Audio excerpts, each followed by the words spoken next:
대하여 경례.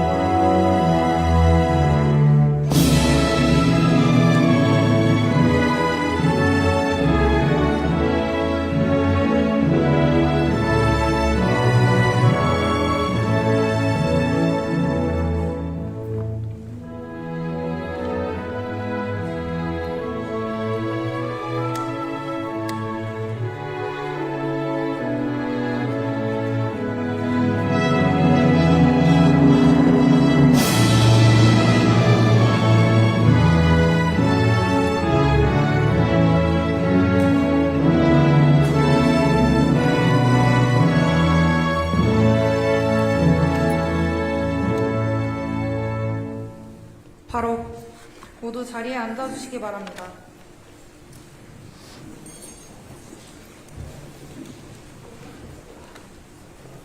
지금부터 벨기에 동포 간담회를 시작하겠습니다. 안녕하십니까. 저는 오늘 행사의 사회를 맡은 조예원입니다. 첫 순서로 참석 동포를 대표하여 임은희 벨기에 한인 회장님께서 환영 인사를 하시겠습니다.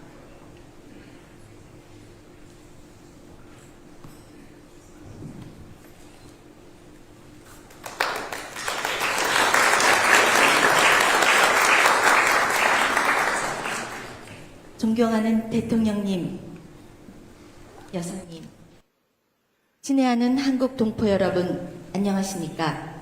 벨기에 한인회장 임은희입니다.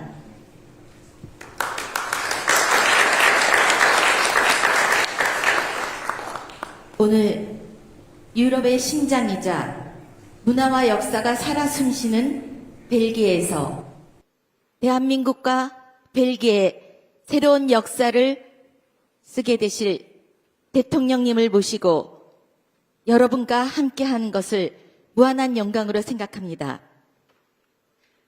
다사다난한 국제정세 속 국익과 외교를 위해 헌신하시고 고된 일정 속에서도 저희 교민들께 힘든 발걸음을 해주신 대통령님과 여사님께 깊은 감사의 말씀 올립니다.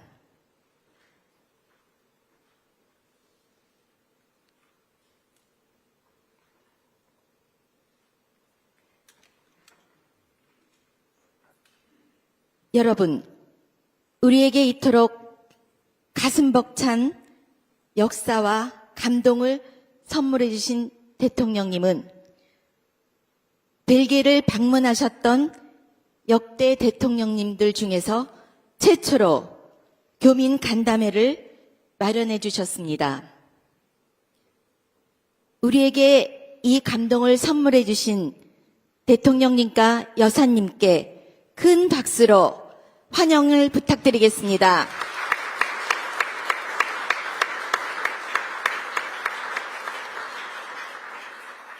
존경하는 대통령님, 한국과 벨기에는 1901년 수교를 시작하여 1950년 6.25에는 혈맹의 관계로 소중한 인연을 이어오고 있습니다. 그 소중한 우정의 토대 위에서 저희 한인회는 작지만 단단한 공동체로서 성장하여 여러 곳에서 성실함과 품격으로 대한민국을 빛내며 신뢰를 쌓아가고 있습니다. 작년에는 유럽 한인사회 최초로 브뤼셀 생질 시청사에서 한인 송년회 밤 행사를 진행하여 많은 분들의 찬사를 받았습니다. 이 모든 결과는 나날이 발전하는 모국과 자유민주주의를 염원하고 실행하는 대한민국의 위상이 든든한 버팀목으로 자리하여 주셨기에 가능한 일이었습니다. 존경하는 대통령님, 대통령님의 방문으로 새로운 역사가 쓰여질 것을 확신합니다. 저희 벨기에 교민들도 대한민국의 번영과 평화를 위하여 한마음으로 각자 맡은 바 민간 외교의 최전선에서 양국의 가교 역할을 할 것을 약속드립니다. 대통령님의 방문이 커다란 결실을 맺기를 바라며 다시 한번 진심으로 환영합니다.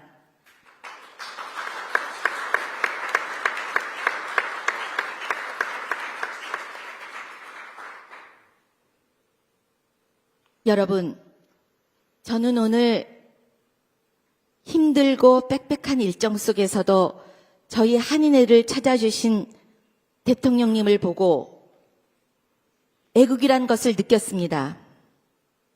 이것은 저뿐만이 아니고 여러분들도 함께 공감하는 것이라 생각됩니다. 이 역사적인 감동의 순간, 여기 함께 계신 모든 분들께 커다란 행운과 건강이 늘 함께 하시기를 소망합니다. 감사합니다.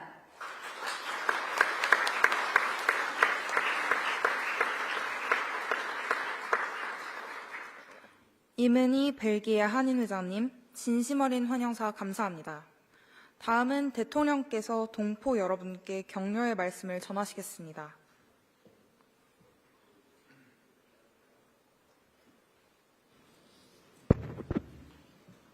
네, 여러분 반갑습니다. 놀라운 사실은 아마도 전임 대통령들께서 유럽에 도착할 때 꽤 많이 지나가셨을 것 같은데 교민 간담회를 제가 역사상 처음으로 했다는 사실이 조금 놀랍기는 합니다. 이곳 교민들 수가 대개 한 5천 명 교민, 그러니까 재외 국민 더하기 동포, 국적을 갖지 않지만 대한민국에 전에 국적을 가졌거나 부모가 또는 많이 선대들이 대한민국 국민이었던 분들의 자손들, 동포라고 부르죠. 이분들이 한 5천 명 정도 된다고 하는데 사실 국가 단위로 보면 그렇게 크지는 않아서 그랬을 수 있을 것 같습니다. 그런데 지금 좀 전에 얘기했지만 벨기에가 6.25에 참전을 해가지고 당시에 106명이 전사를 했다고 해요. 국가 규모에 비하면 상당히 많은 수가 참전했고 많은 수의 전사자가 있었습니다. 그 숫자나 이런 비교를 해보면 5천 명 교민도 결코 적은 수는 아니죠. 제가 전 세계를 다니면서 이제 그런 생각이 듭니다. 대한민국 국민으로서 자부심을 가지고 또 해외에 나오면 보통 애국자들이 되지 않습니까? 국내 문제에 대해서도 좀 더 관심 갖게 되고 또 본의 아니게 비교를 당하다 보니까 본국의 위상이나 아니면 세계에서 인정받는 신뢰도 정도에 따라서 대접이 좀 다르잖아요. 안 그런가요? 아마 한 2, 3년 사이에 극적으로 느끼셨을 것 같아요. 그래서 본국이 잘해야죠. 또 교민 여러분들이 대한민국에 대해서 자랑스럽게 생각할 수 있어야 된다라고 저는 생각합니다. 앞으로 그렇게 하려고 노력해요. 재외 국민들 숫자가 수백만에 이르잖아요. 많게는 750만 이렇게까지 얘기하기도 하는데 앞으로 각 국가별로 저는 재외 동포들에 대한 정책을 좀 지금까지와는 좀 다르게 바꿔야 된다고 생각합니다. 우리 여기 대사님도 계시지만 여러분들 대사님 자주 뵙나요? 말이 없네. 제가 이번에 취임하고 난 다음에 재외 공관장들에게 이렇게 지시를 했어요. 여러분도 아실 텐데 재외 국민들, 동포들과의 면담도 좀 자주 하고 접촉도 좀 늘려서 그것들이 과연 뭘 원하는지, 뭐가 불편한지, 어떤 제안을 하고 싶은지를 다 조사를 해보자라고 해서 전 세계적으로 했는데 제가 생각했던 것보다는 의견이 너무 적었어요. 뭐 1200건인가 밖에 안 됐는데 제가 보기에는 한 10배 이상 나와야 정상이죠. 그런데 제가 다녀보면 여러분들이 예를 들면 뭐 벨기에에 사시면서 대한민국 정부가 이런 것들을 좀 했으면 좋겠다, 또는 대한민국의 재외 공간이 이런 역할을 해줬으면 좋겠다라고 하는 것들이 많이 있지 않습니까? 그런데 저는 그게 제로가 될 때까지 먼저 다 해치워야 된다고 생각하는 사람이죠. 그게 재외 공간의 역할이다. 저는 뭐 그게 대한민국으로 치면 우리 대사님이 격화시켜서 기분 나쁠지 모르겠는데 저는 주민자치센터의 동장과 비슷하다 이렇게 생각하죠. 뭐 규모가 크면은 그 이상의 직함일 수도 있지만 결국 우리 재외 동포들, 교민들의 의견도 듣고 또 그분들의 불편함도 해결해 가면서 대한민국이라고 하는 이 하나의 국가의 정체성이나 또는 위상을 그대로 외국 현지에서 실현하는 것 아니겠어요? 그래서 앞으로 우리 대사님도 우리 교민들과 자주 만나세요.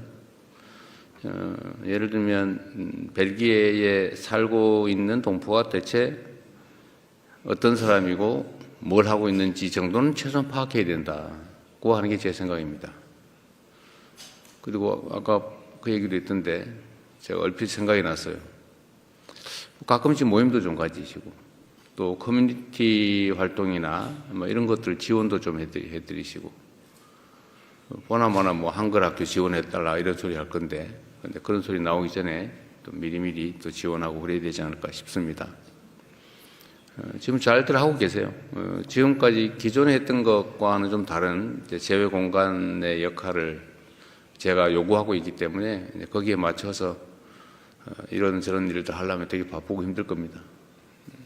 그럼에도 불구하고 재외 공간의 역할은 지금까지는 뭐 정부의 공식적 역할, 그러니까 정부 대 정부 간의 이 공적 부문의 공식 업무를 처리하는 것만 해도 바빴을 텐데 이제는 그걸 넘어서서 그건 당연한 거고 그걸 넘어서서 문화 산업 진출이라든지 또는 재외 교민들의 그 일종의 플랫폼으로서의 역할을 좀 해줘야 되지 않을까 생각을 합니다. 여러분도 적극적으로 좀 활용을 하도록 하세요. 아마 재외 공간에 대한 기존의 이미지는 뭐 만나기도 어렵고 가면 불친절하고 얘기를 하면 부지하 세월에 언제 답이 올지 모르겠고 뭐 그런 시절도 가끔 있지 않았을까 싶긴 한데 이제는 전혀 그렇지 않을 겁니다. 또 안 하려고 노력해야 되겠죠. 여러분들은 선진국으로 분류되는 대단히 뛰어난 나라죠. 벨기에. 뛰어난 선진국에 사시기 때문에 아마도 대한민국에 대해서 좀 더 각별한 생각이 있을 것 같습니다. 대한민국에 대한 평가가 아주 짧은 시간에 극적으로 바뀌었죠. 그야말로 원조를 받아서 힘겹게 살아가던 가난한 나라에서 어느 날 갑자기 뭐 경제적으로 좀 앞서더니 이제는 세계 문화의 중심 국가처럼 느껴지지 않습니까? 정말로 장족의 발전을 했다고 하죠. 그 그 발전에 따라서 엄청나게 국가에 대한 인식도 이미지도 많이 바뀌었을 거예요. 여러분의 고국에 대한 이미지도 자부심도 많이 바뀌었겠죠. 앞으로는 여기 이런 상황을 좀 더 넘어서야 되지 않을까 싶습니다. 저는 우리 대한민국 국민들이 가지고 있는 엄청난 저력을 믿습니다. 사실 자세히 들여다보면 정말 대단하지 않나요? 여러분도 그런 사람들이죠. 이 벨기에라고 하는 땅에 여기 인적 구성이 좀 특이하다고 제가 들었는데 벨기에라고 하는 전혀 듣도 보도 못한 전혀 정말 낯선 땅으로 오신 분들이 또 이 땅에서 자리 잡고 대한민국의 정체성을 잃지 않고 이렇게 성공해서 대한민국을 빛내고 있는 위대한 민간 외교관들 아니겠습니까? 또 앞으로도 여러분들의 역할은 정말로 크고 기대가 많이 됩니다. 대한민국은 보통 통상국가라고 부르죠. 자기들끼리 몰려서 살 수 없어요. 전 세계와 교류하면서 살아갈 수밖에 없는 나라입니다. 지금까지 그렇게 잘 살아왔고 또 앞으로도 거기에서 벗어나기는 어렵겠지요. 그러려면 국제 교류가 매우 중요해요. 국가 간 협력 관계가 매우 중요한데 국가 간의 공식적 관계도 당연히 중요하지만 이제 민간 영역에서의 이런 민간 교류 협력도 정말로 중요합니다. 여러분 한 명 한 명이 어떻게 행동하느냐에 따라서 대한민국이라는 인상이 완전히 달라지겠죠. 또 대한민국으로서는 여러분이 기획하는 성취를 이뤄낼 수 있도록 적극적으로 또 지원해야 될 겁니다. 그 지원은 뭐 직접적으로 현금을 드리거나 하지는 못하겠지만 정책적으로 할 수 있는 일들도 일부 있겠고 특히 대한민국의 국가 위상을 세우는 일이 가장 큰 지원이라고 생각해요. 자랑스러운 대한민국을 만드는 게 바로 여러분들에게 도움이 되는 길이 아닐까 생각합니다. 그리고 오늘 제가 여러분들 의견을 하나 물어보려고 그러는데 저한테 하시고 싶은 얘기 많죠? 없어요? 다행이네. 보통은 우리가 간담회를 하면 그냥 형식적으로 몇 사람 발언하고 그 다음에 앉아서 밥만 먹다가 보통 가기 때문에 이 귀한 자리를 그렇게 보내기는 좀 아깝다는 게 제 생각이죠. 그래서 하고 싶은 얘기 다 하자. 사실 저는 그 얘기들을 많이 듣고 싶어요. 여러분들이 하는 얘기들을. 그렇게 하실래요? 기회를 드릴까요? 그냥 조용히 밥만 먹고 하시겠습니까? 원하시면 여러분들한테 발언할 기회를 드리도록 하겠습니다. 또 한 가지 옵션이 있는데 이 공개를 할까 말까 여러분들의 발언이나 이런 얘기들을 그것도 여러분 의견에 맡길까 싶어요. 좀 어떠세요? 공개할까요 말까요? 공개란 여기 찍어가지고 전 세계에 내보내는 거예요.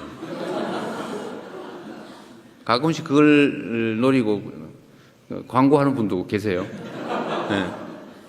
꽤 성공하는 경우도 있습니다. 어떠신가 한번 의견 한번 물어볼게요. 공개할까요, 말까요? 공개하자. 하지 말자. 그럼 해요, 그러면. 통상 예에 따라서 자유롭게 의견 말씀해 주시고요. 이거는 저희가 지금까지는 거의 생김 중계로 나갔고 여러분들 발언하는 것은 혹시라도 만약의 경우를 대비해서 이렇게 찍었다가 잠깐 있다가 아마 전체를 내보내게 될 것 같습니다. 어쨌든 여러분 매우 반갑고요. 다른 데에서 제가 만난 교민들보다 되게 젊고 밝으세요. 뭔가 사연이 있겠죠.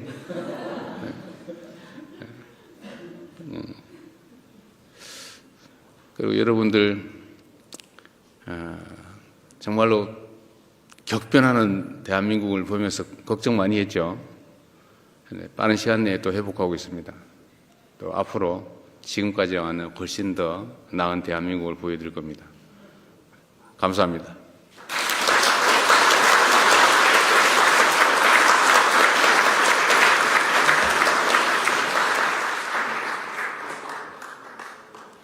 우리 벨기에 동포들에 대한 공감 어린